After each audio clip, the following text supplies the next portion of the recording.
আসসালামু আলাইকুম, সবাই কেমন আছেন? আমি আলহামদুলিল্লাহ ভালো আছি। তো আজকে আমি নিয়ে এসেছি মিষ্টি বানানোর একটা ভিডিও। তো আমি বাড়ির থেকে দুধ আনছিলাম 10 কেজি, তার মধ্যে 5 কেজি দুধই আমার নষ্ট হয়ে গেছিলো বলতে ছানা কেটে গেছিলো। তো ওই ছানা দিয়ে আমি মিষ্টি বানাচ্ছি। তো প্রথমেই ছানা থেকে আমি ভালোভাবে পানি ঝরিয়ে নিয়ে এরকমভাবে মেখে নিচ্ছি, কারণ এটা যত ভালো করে মাখবেন তত ভালো। তো ওখানে আমার মাখা হয়ে গেলে আমি এখানে কড়াইয়ে পানি দিচ্ছি। আমি 3 গ্লাস পানি দিয়েছি, তার মধ্যে দিয়েছি চিনি পরিমাণ মতো। আমি এখানে 2 বাটি চিনি দিয়েছি, যদি লাগে পরে আবার দেবো। তার মধ্যে দিয়েছি কয়েকটা তেজপাতা, কয়েকটা ফল, সাদা এলাচ আর দারচিনি দিয়ে আমি ভালোভাবে নেড়ে নিব। এখন শিরাটা আমার এখানে জাল হোক ভালোভাবে, আর শিরাটা কিন্তু ভালোভাবে জাল করে নিতে হবে, না হলে কিন্তু মিষ্টি ভালো হবে না। মিষ্টি বানানো কিন্তু অনেক ধৈর্যের ব্যাপার, এত তাড়াহুড়া করলে কিন্তু মিষ্টি হবে না। তো আমি এখানে শর্টকাটে সব কিছু দেখাবো। তো সবাই আমার ভিডিওটা ভালোভাবে দেখবেন এবং আমার চ্যানেলটাকে সাবস্ক্রাইব করবেন। এখানে আমি চিনির শিরাটা বসায় দিয়ে আরেকটু মথে নিচ্ছি ছানাটা, কারণ এইটা অনেক মথতে হয়। এখানে আমি এক্সট্রা কোনো কিছুই আমি অ্যাড করিনি। এখানে আপনারা ময়দা দিলেও দিতে পারেন। ময়দা দিলে হবে কি, হয়তো আরেকটু ফুলবে, একটু বড় হবে এই। আর এটা আমার ছানাটা ভালোভাবে মথা হয়ে গেছে। আমি এখন এই ছানাগুলার এখন আমি গুল করে মিষ্টির শেপটা দিয়ে দিব। তো এইভাবে আমি কিন্তু একটা একটা করে মিষ্টি বানিয়ে নিচ্ছি, দেখতেই পাচ্ছেন গোল করে। আমি মিষ্টি কিন্তু ছোট ছোট বানাইছি, কারণ বাড়িতে অনেকগুলো মানুষ আমরা, এই জন্যে ছোট ছোট করে বানিয়ে নিচ্ছি।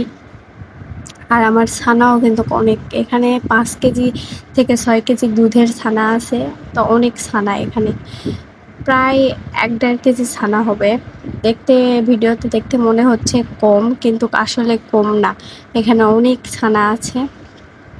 যাই হোক, আমি এইভাবে দেখুন গোল করে নিচ্ছি।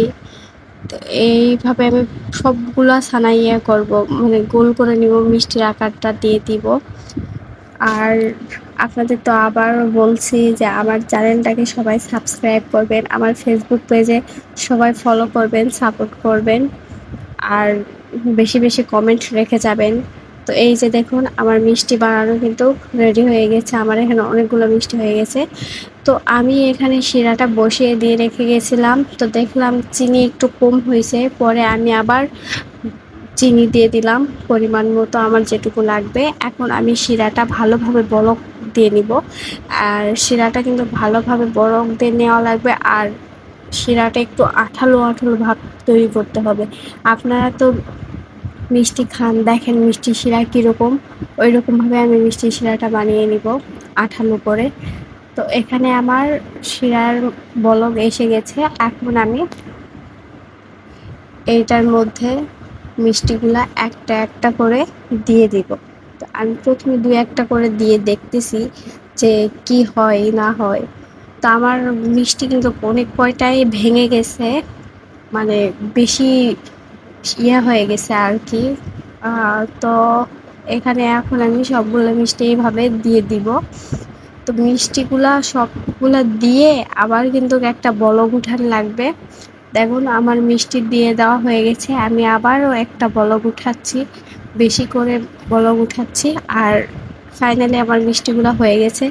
দেখুন কত সুন্দর নরম তুলতুলে মিষ্টিগুলো হয়েছে। দোকানের থেকেও কিন্তু অনেক মজা হয়েছিল এই মিষ্টিগুলো, একবার ট্রাই করে দেখবেন।